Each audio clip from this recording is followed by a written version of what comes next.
First of all, it pleases me to be with you again. A big interruption.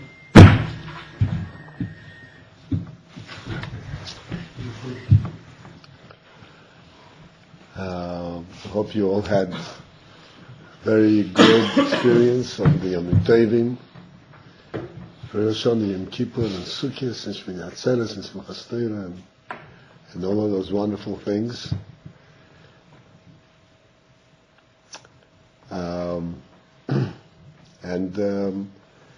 That experience is not just a momentary thing, it's just for the moment. Every holiday and the Jewish calendar is meant to be for the whole year. It's one moment that represents the whole year, and it carries on for the entire year. And the last thing is, of course, the Sukkot, the Shmini Lamed, the Simul Dasheiba, and Simchas Torah. That's the final message. And the final message is that we are very, very joyous and very happy with the fact that we have a Torah. And we also recognize that the only way to receive the Torah is with joy.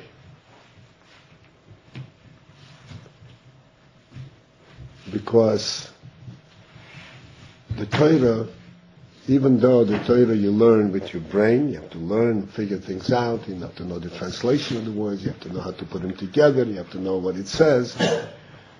But the real means, by the way, we speak English here, but if you have a difficulty of understanding any word, please stop me.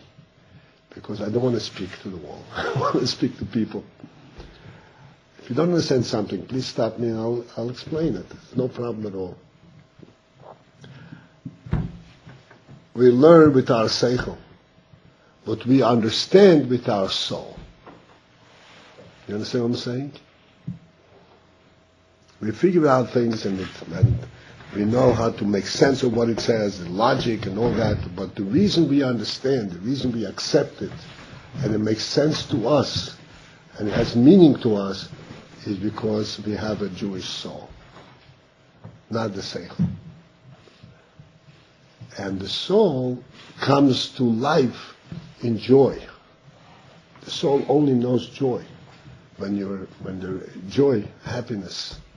And when the one is chas v'sholom not joyous and does not have a feeling of happiness, has a feeling of depression, then his soul is not expressing itself. And then it's not possible for him to understand and to relate to Torah.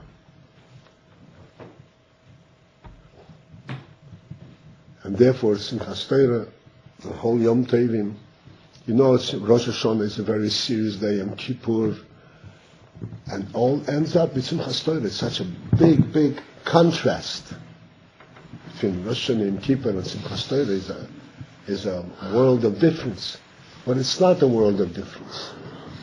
The Simchas Torah, Rosh Hashanah, Yom Kippur leads into Sukkot, leads into Simchas Torah. It's all one thing. It also says that in order for that which you accomplish on Rosh Hashanah and Yom Kippur should have a real effect, you have to go into Simchas Torah.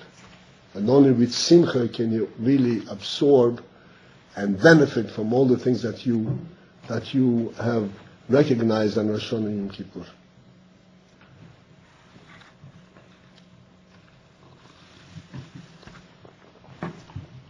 Having said that, I want to go into our regular talks, usually once a week. Usually it's on Tuesday, this week it's on Wednesday. We speak on the general topic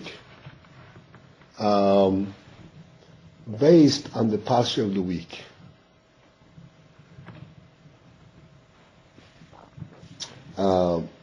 The parsha this week is Bereishit, we all know. And this year, it happens to be a little bit unusual because usually we have very few days to learn Pasha Bereishis, because it comes very close to Simchas Torah. There is no time, no days to learn Pasha Bereishis. We'll go right into Noach. But this year we have almost a whole week, so I would encourage everyone to try and benefit from that as much as possible. When you learn Chitas, learn it with a little more attention, because we don't usually have this opportunity. Pasha Bereishis speaks about the creation, the very creation of the world, which means it gives us an introduction and gives us an understanding, in a micro manner, in a very brief and a straightforward manner, of how Hashem created the world and how the world works, how this is going to work out.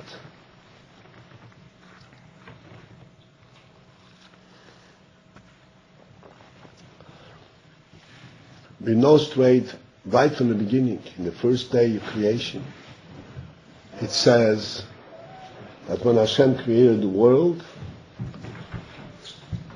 it was all dark.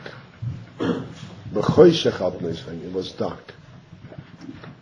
And then Hashem said there should be light, which means that light comes after darkness.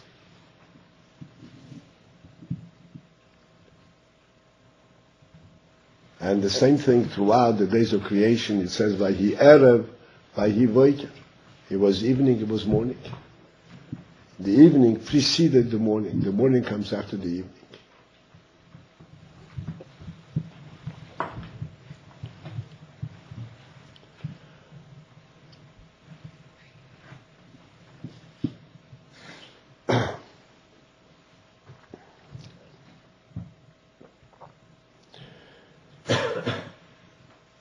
I'll come back to elaborate on this a little bit.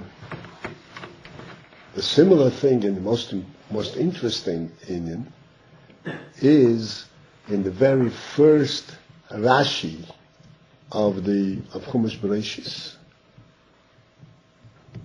Rashi says that really the Torah should have begun from HaChodesh Aseh Lochem. Again, please, if you don't understand something, please stop me. The Torah should have begun from HaChodesh Aseh Lochem, Rashi says. Not from Bereishis Bor Elokim, from the creation, but from HaChodesh Aseh Lochem. Why? Because this is the first mitzvah that Eden were given. Mitzvah Rishonish in Stavri Yisrael. Why did it begin from Bereishis? It began from Bereishis because Koyach Masav Higid Le'amei Losses Lehem Nachas Gerim, that Hashem first lets Eden know the principle that He created the world, so that Eden will be able to retort, to answer, if they are accused from taking away the land from the Kna'anim, from the Goy. They will say, you're listing, you're robbers, you're taking other people's land, and Eden will be able to answer, no, this is our land, Hashem gave it to us. This is briefly what Rashi says. So this is a Rashi that one can go through, and it is, it reads almost like a little story, but really there is very, very deep and profound implications in this Rashi. Extremely profound implications. We're not going to go into every detail of it, but we're going to attend and focus in on some points.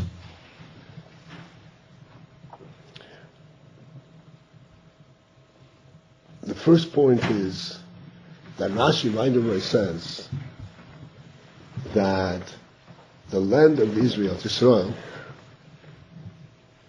Hashem has first given it to them, given it to the Goyim, and then He took it away from them and gave it to us. He created the world. He has the right to do whatever He plans to do, whatever He wants to do. And therefore he gave it to them, and then he took it away from them and gave it to us.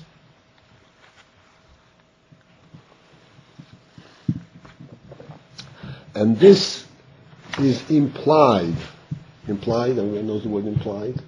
This is implied right in the start of the Torah. The reason the Torah began from Bereishit is because Hashem intended to give the land of Eretz Yisrael to the Goyim first. And Eden should take it away from them.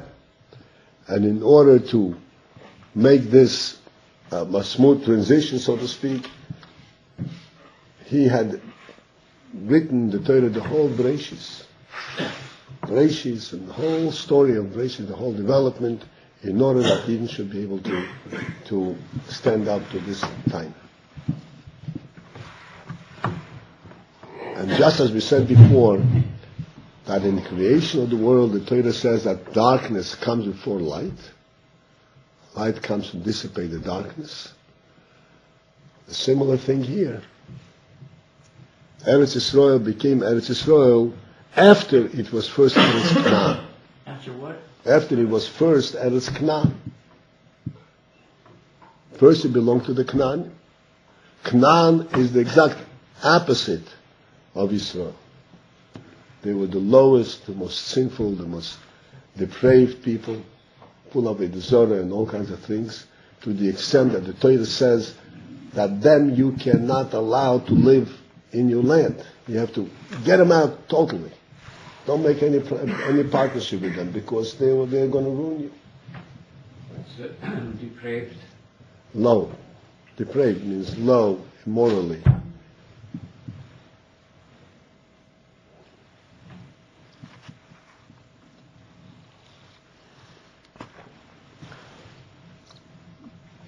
Wake up, Eden. If you take the pillow away, you won't be enticed to lay down on it.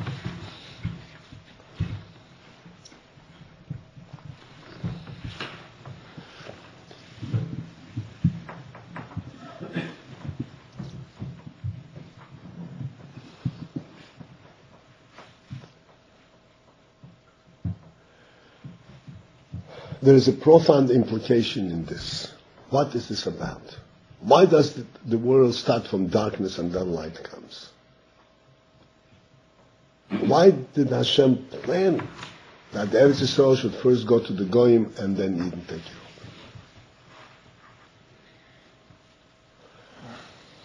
over? And then we go further and expand that to the small world, because every individual person is a world unto himself. Every individual person is a whole world. A human being is much greater than we give ourselves credit for. Hashem created a human being, this is the whole world.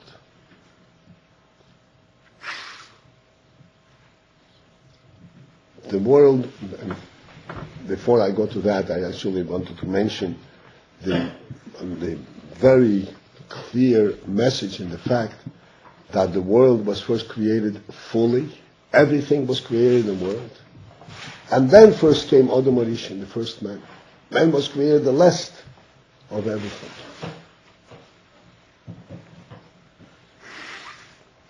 And the reason that man was created the last of everything is because... Save the best for last. Sorry? Say the best for the last. That's correct. But there is a deep implication in this. Because everything was created for him. And he has nothing to do over here if there is nothing here.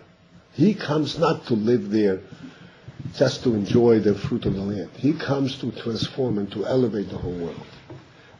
This is what man is all about. Only the Jews are right. Human beings in general and Jews in particular. Human beings also, even Goyim, also have a mode of conduct by the Torah. They're also superior to animals. There's no question about it. And they also have 7 mitzvahs that Hashem gave them. Eden have a supreme responsibility, but going to have a responsibility. And the proof is, a goy can become a yid. A cat cannot become a yid. Right? So, obviously there's a difference. But doesn't it say with the convert that he was always a Jew? Okay, I'm not going to. You understand what I'm saying here, right? So, human beings were created less. Surely there's a big difference. A yid and a goy. There's no question about it. But when we speak about the special difference, the special privilege that a yid has, we have to remember, along with it, the special responsibility that he has. Yes, indeed, he has a very special, but he's got a responsibility. He has a responsibility to bring the Torah into the world and to bring godliness into the world.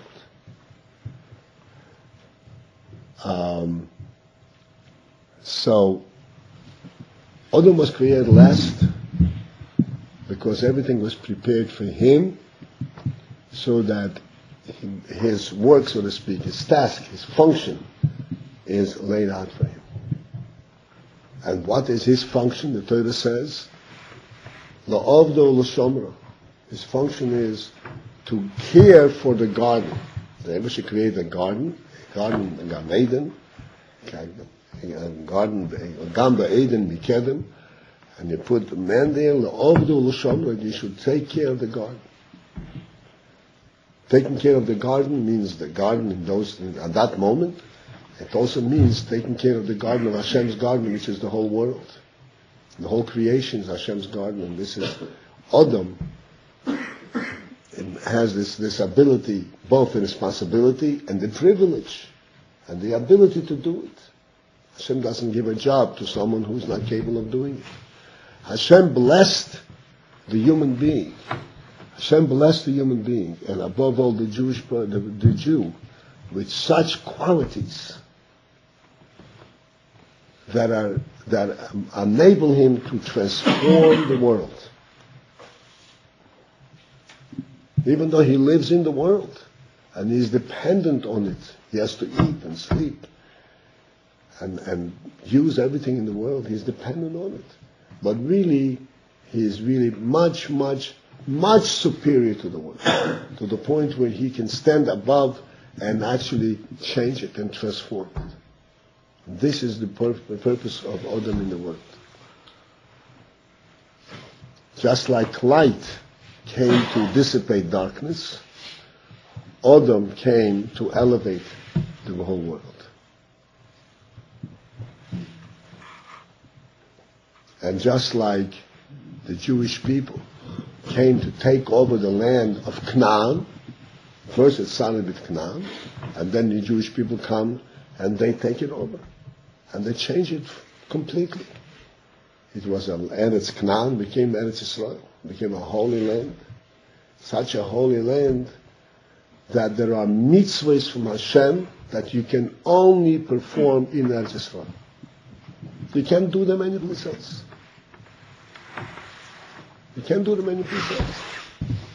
Lahavdil, a goy cannot do mitzvahs, because it's a Jewish thing, belongs only to the Jew. A goy cannot do mitzvahs.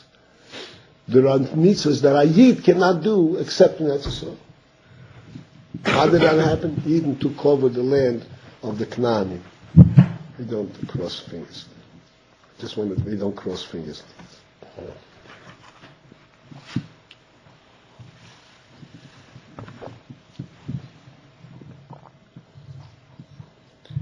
So what's the secret in this? And as I started saying, the same thing is true in every human being himself. A human being, when he is born, he's a baby, an infant. Totally incapable, not even capable of taking care of himself in the normal, in basic functions. When a human being is born, he is less capable than lahavl, an animal, when it is born. When an animal is born, a horse, I mentioned it many times, the oddity, a horse, after it's dropped, a half hour later it runs around. It takes a year for a baby to start trying to do what the horse does in a half hour. Wow. So he starts at the big, so to speak, disadvantage. And a human being starts off from a baby, an infancy, where he's totally incapable of taking care of himself at all, doing anything. And then he slowly begins to grow and begins to develop. And he has to actually learn how to behave, learn how to do things. In order for him to behave and live as a human being, it doesn't come natural. He has to be taught, he has to be shown how to, even to walk, he has to learn, shown how to eat, how to sleep, how to behave. Even normal things. Then he has to go and learn and develop his mind and hopefully learn Torah, and all this goes with tremendous effort. And it's a very gradual growth pattern. Until he grows up and he becomes a full-fledged man, human being, man, woman, and is able to live up to his responsibilities, and hopefully utilize all his potential that Hashem has blessed him with.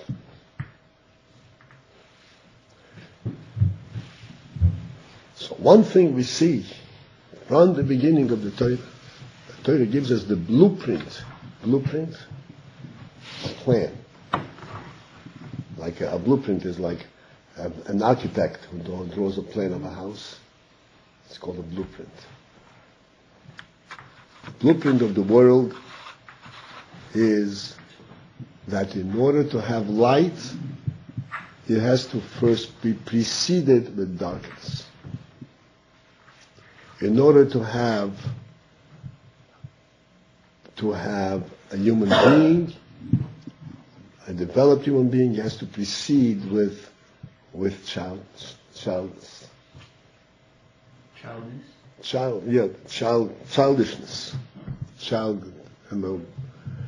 In order to be a scholar, you have to be first an ignoramus.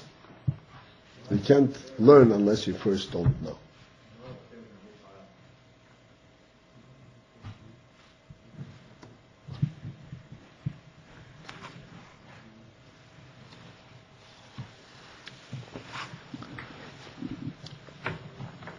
And I would like for us all to focus in on this.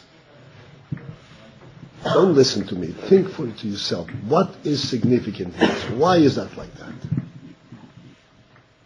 What's meaningful in this? Of course, we know that, the principle that when do you recognize light? When it is first dark. If not for darkness, you wouldn't know to appreciate light. So be it. You wouldn't know to appreciate light. But why not start with light? Why do you need to appreciate light? Start with light so you can go straight and have everything you need. Why do you have to start? Why do you need this appreciation? Why not start off right away with light? Why does a person have to struggle for 20 years before he can stand on his feet and be oriented in the world?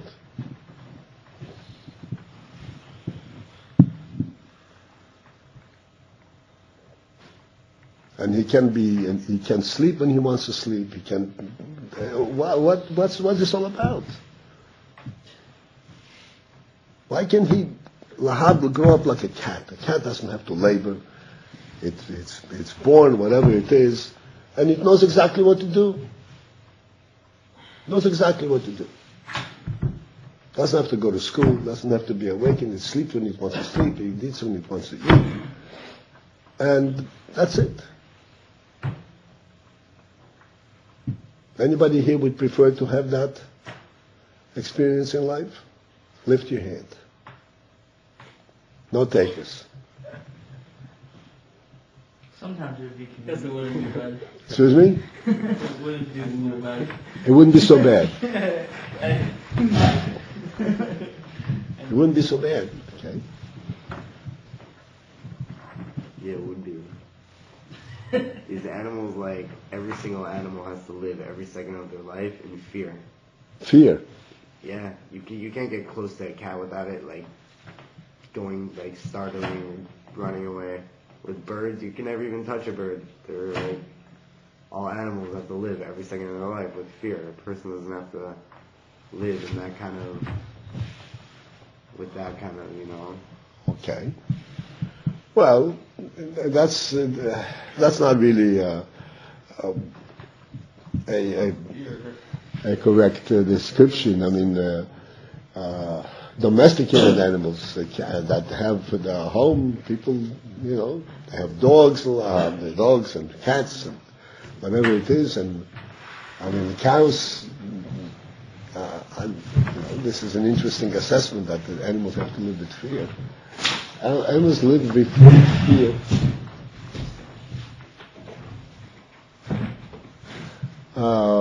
because they have no seichel. They have no seichel. They are not to distinguish between, you know, between friend and foe. Yeah. It's not. Okay, so anyway, in any case, you made a point that you prefer to be a human being because animals live with fear. No, I'm just saying that's the one thing that I could think of that why I wouldn't want to be a cat. There's no purpose in it. Well, human beings, you know, there's a pasuk that says, "Marbe deyo, marbe machoif." It's a pasuk in Mishlei, I think, that the wiser, the more badas a person is, the more a person is involved and recognizes things in life, is involved. Marbe machoif, he has different concerns, has worries. Maybe not. He's not scared. He's not scared of, you know, of his shadow. Hopefully, if he's a healthy person, but he has concerns. Right? A person, you know, has to be concerned about his future and what responsibility that's coming up. And if he's not prepared, then he won't be able to get into normal life. Chas v'shalom. A cat doesn't have those concerns. Right?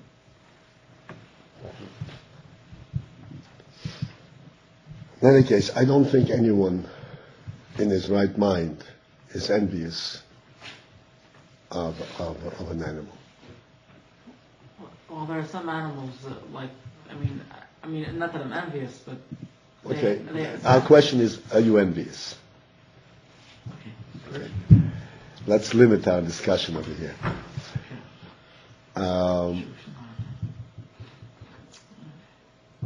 What's in it? And this is not an accident. This is how Hashem planned it.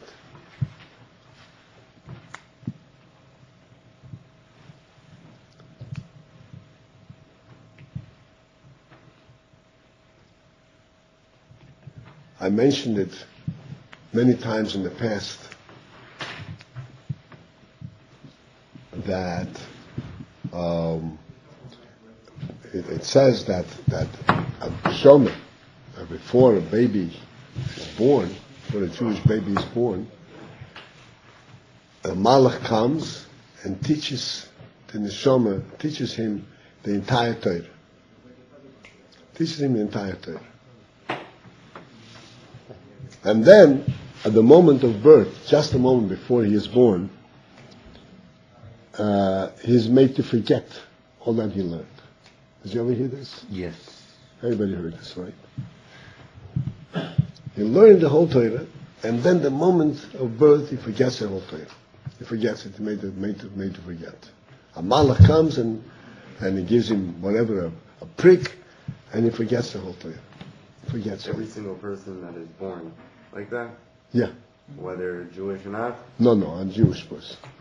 Only the one who to whom Torah belongs. But I thought that's the whole thing. That's the whole thing behind that. I don't know what you call They it. are taught, they perhaps the 7 mitzvahs, but the Torah is taught to the Jewish What person. about Gayer? I don't know about Gerim. Gerim they have a more difficult start than you do, surely. He learned the whole Torah and then he forgets it.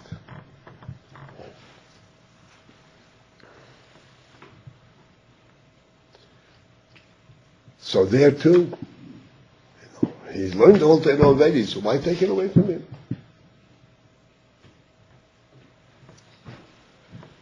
So I mentioned a story that happened someplace in the 50s, about 60 years ago, that there was a boy in Eretz Yisrael who actually did not forget. He literally knew the whole Torah after birth. I remember when this was happening, I never met the boy, but I met somebody who said to me that he met the boy. He actually talked to him.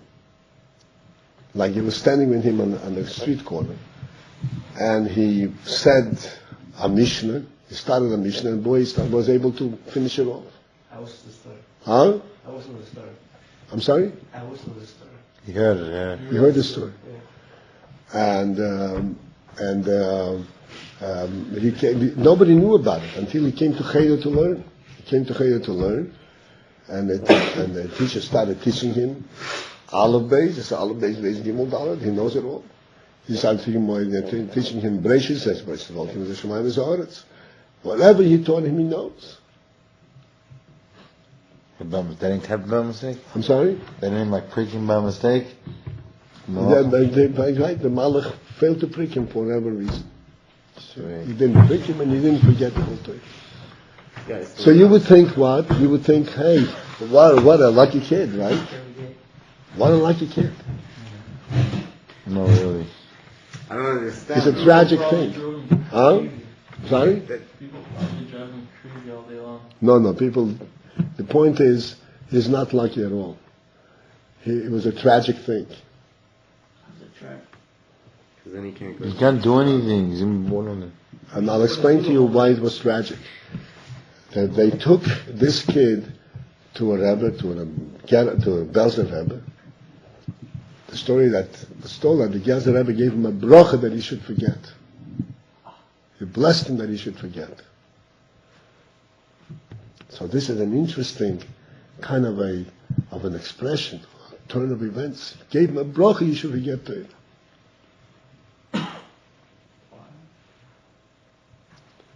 And the reason for that is that a human being has to absorb everything that he knows by going through the process of getting to know it. How old was he when this happened? I'm sorry, what? How old was he when this... I don't know. I'm 34. A human being has to go through the labor of acquiring knowledge. And if knowledge comes in without the labor, it's useless knowledge. It's counterproductive. It's something which makes the person incapable. It makes him a fully loaded idiot. You know what it means? He knows everything, but he's a perfect idiot. What does that mean, perfect idiot? A perfect idiot means that he does not begin to understand anything that he knows. What do you mean he doesn't understand it? He knows it. So if He knows it, but it he makes no knows sense to him. But it doesn't mean anything to him. I'm confused. You can't know something unless you have Chachma and Bina first. He knows it because he didn't go through the process of Chochmah and Bina. He just knew it.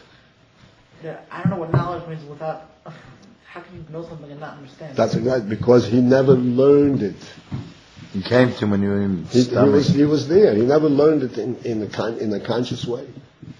He never worked. He never labored to get to know it. And this knowledge meant nothing to him. Meant nothing to him at all. And not only it meant nothing to him, it prevented him from learning because he couldn't concentrate, try to figure out and get to know something if he knows it already. So he didn't have the challenge of getting to know. This was a tragic thing for this boy.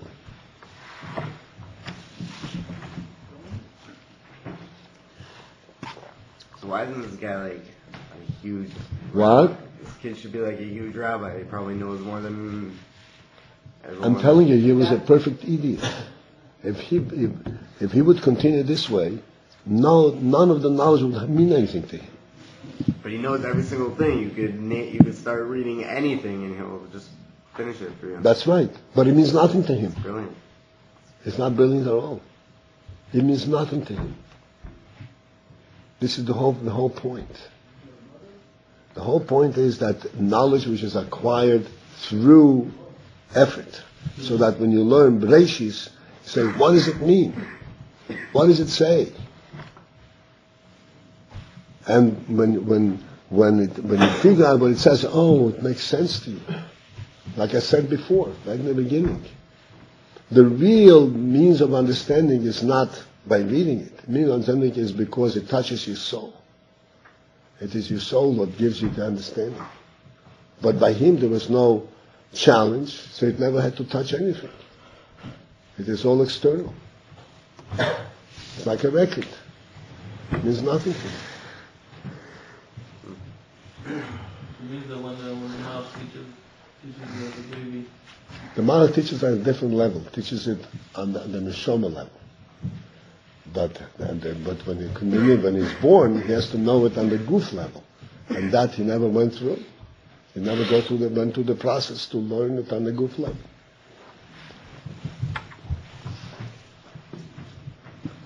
So what happened with this kid?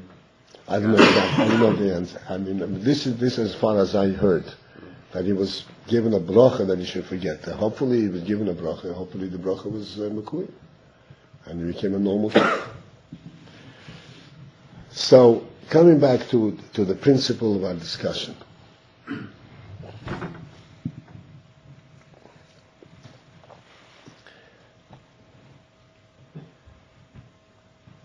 Like I mentioned before, a horse is dropped and a half hour later it starts running around, jumping around.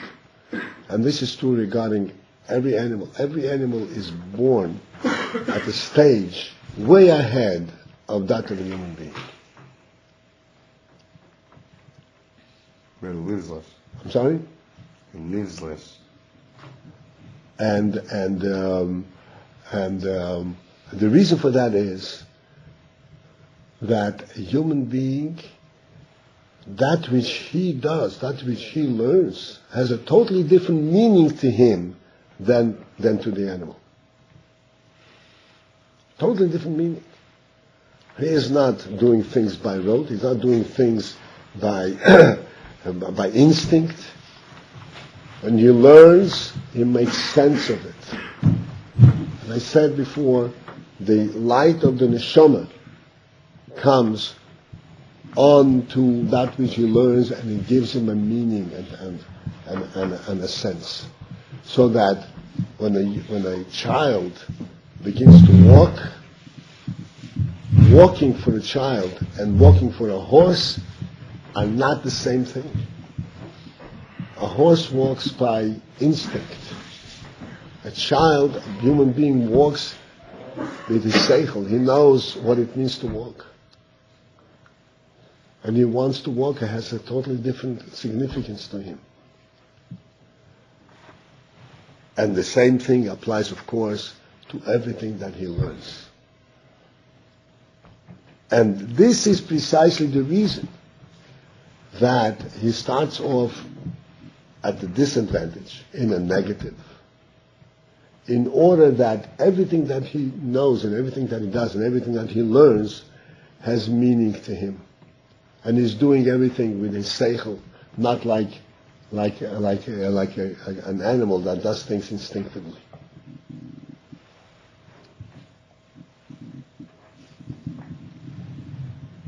So that by a human being, when he eats, he does not eat like an animal because just eating, there is food there. He eats in a premeditated manner. What premeditated means? Premeditated? Huh? Thought over. Pre-thought. He knows what he's doing. At every level of a human activity, he is acting like a human being, even if he does the same things like the animal. But he's not doing it like the animal. He's doing it with his seichel. It's premeditated. It has a meaning to him. Now, I want to bring this all together. If I can have your attention.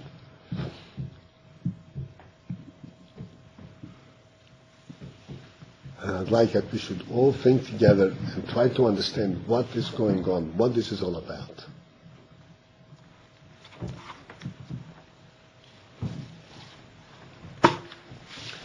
Here we have this human being, this person. And everything that he has to do is a challenge to him. Everything.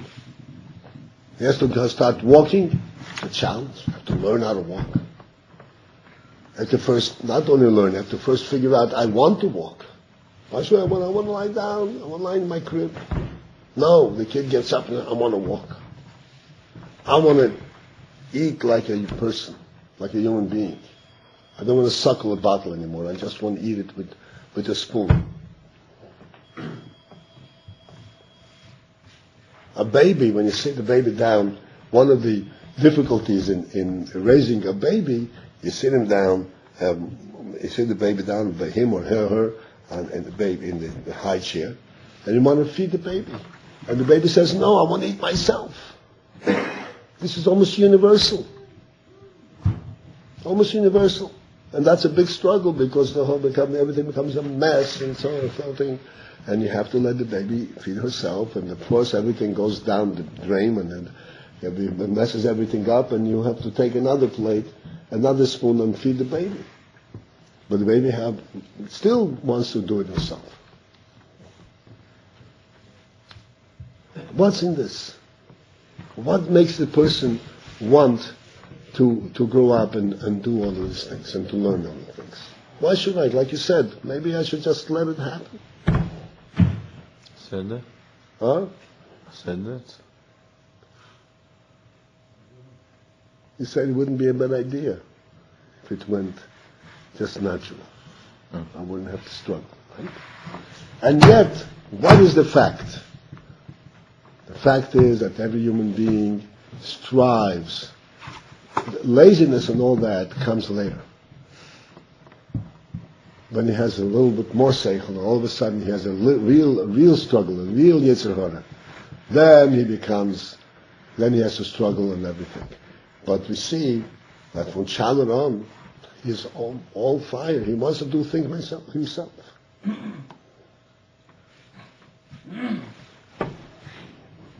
What is the reason for this struggle? What is the reason that he is so anxious that and he wants to overcome this, and he wants to learn, and he wants to grow, he wants to accomplish? What's in it?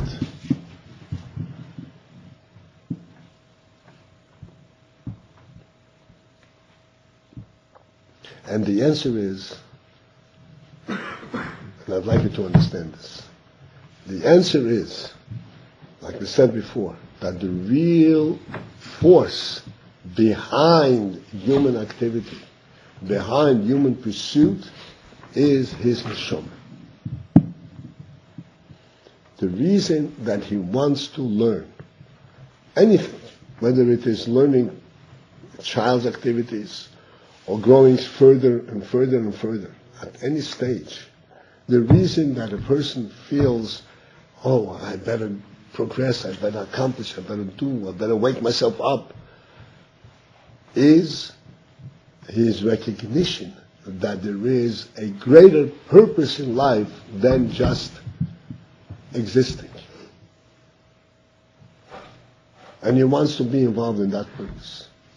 In other words, a human being in general, and a Yid in particular, recognizes right off, when he opens his eyes, he recognizes right away that this world is not what meets the eye. It's not what it appears. There is something greater in this world than just eating and sleeping and whatever else you experience in the physical world. This is why immediately when we wake up in the morning, the first thing we say is Moed Ani Lefanecho. We recognize right away that this neshama that we have is not something which is just a physical experience. As soon as we wake up, we right away recognize that there is something great in this world, something very great in life. Much greater than just what staying in bed and lazing around. And it is in order for us to recognize this greatness and utilize this recognition, utilize it in order and that this recognition should force us to wake up and get to do things. This is why Hashem created it in this way, that there is first the darkness and then light, so that we bring the light and we put all our effort in order to bring this godly recognition into our lives.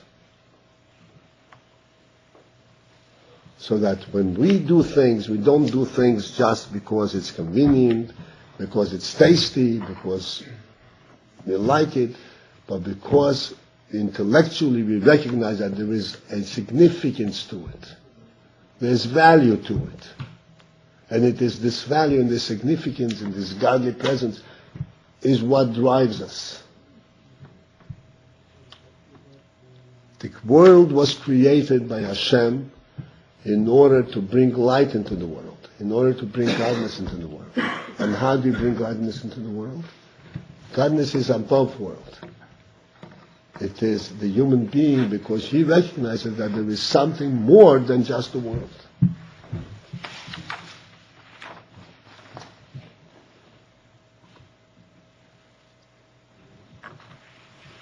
So that but this plan that Hashem has made, that you start from a disadvantage, you start from infancy, and everything that you learn is with a struggle. What gives you the impetus, what gives you the encouragement to go through the struggle? It is your deeper recognition, deeper insight of the neshama that there is meaning and there is value in the struggle.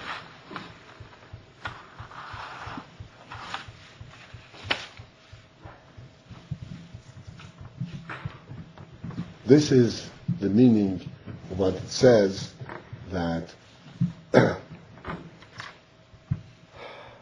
is that Yisrino Oil Mitoich HaChoshech. How do you get to recognize the real value of light? Only when it comes from darkness. It is not just merely because it's dark and now I could see and therefore you recognize light. It's a different kind of recognition. It's a recognition of the real meaning of light. The real meaning of life, the real meaning of creation, the real meaning of the world. And how is it recognized? And who is able to recognize it? only the human being. The only way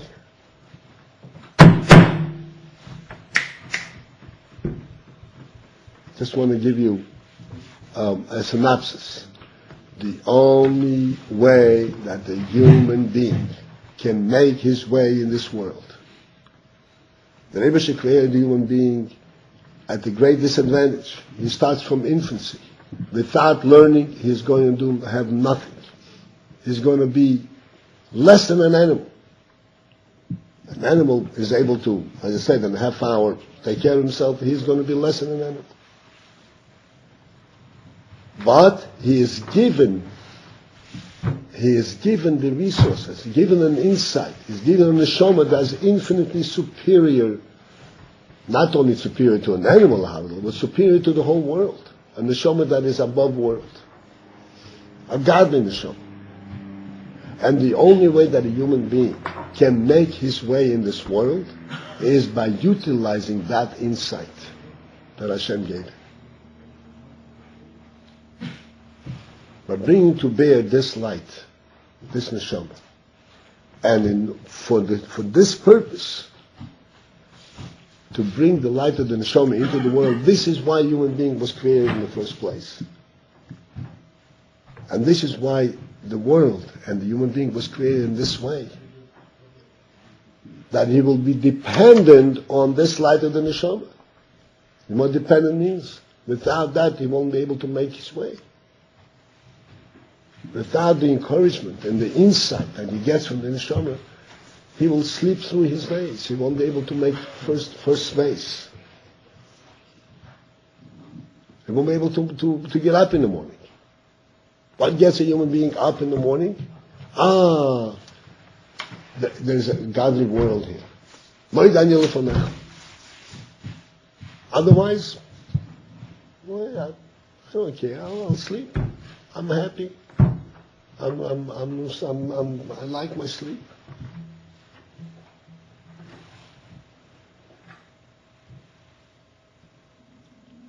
On the other hand, this is what it says. It says about the human being that he is Ocher Vokedem. It says Ocher Vokedem Satoni. Ocher means at the end, the last. Vokedem means before everything. The human being was created, was the last of all creatures. And in fact, he can be the lowest and the least capable of all creatures. On the other hand, he's Kedem. He precedes all creatures. And he's the leader of all creation. And that depends entirely on his choice. Entirely on him.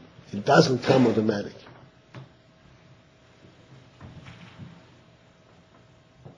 It comes as a result of him recognizing and seeing the light of the neshama.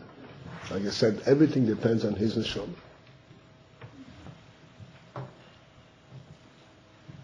And it is for the sake, in order to bring this light of the neshama into the world, this is why he was brought into the world in the first place. And if he does not, if he fails to do that, he will be less than everything else.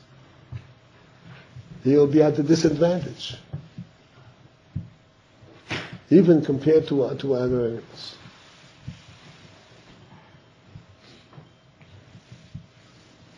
He is the greatest and the least.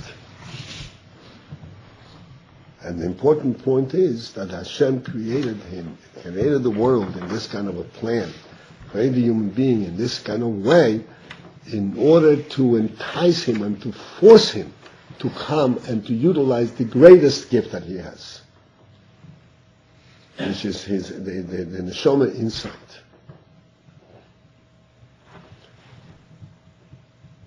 So I hope that at least some of you followed what I said, and I hope in Mitzvah Hashem that with God's help you start the year, like I said before. Simchas Torah is the big message. That only with joy, which comes directly from the soul, is it possible to accomplish anything in this world. I hope, Mishram, that you will all recognize this principle. Nothing comes by itself to a human being. A cat gets things automatic. Not a human being. Nothing comes by itself. Everything has to come by his intentional intent of getting it and getting to know it and working for it. But he has the great resource. He has this soul that gives him an insight that no animal can ever achieve. A full and real recognition of the real value of life, real purpose of life, real purpose of creation of the world. And thereby he accomplishes and he lifts himself and lifts the whole world up to heights that are way beyond anything that the world can possibly have on its own. So Hashem should help each one of us here to take this cue from Bereishit, what cue? This hint from Chumash Bereishit and the Pasha Bereishit. You start with darkness in order to appreciate light, in order to bring out the power of light. The struggle is part of the God's plan, because the struggle is what entices and brings out the light of the soul. And the only way we can face the struggle is by the light of the soul. We can't face it any other way. We will be regressing, we will be depressed if we would think in terms of the struggle. But we don't think in terms of struggle, we think in terms of the purpose of the struggle. And then we come at it with full force, with God's help. We'll be all successful, we'll all have a good year, and we'll all be able to come out of each one from his own struggle, his own quote-unquote darkness, his own difficulties, and rise above it. And bring light to his life, and bring light to his world, his part in the world, and be successful in his future life. So we will give him a bracha. You should have a successful year, and not fall asleep at the job. That's the worst thing you can do. It's very easy.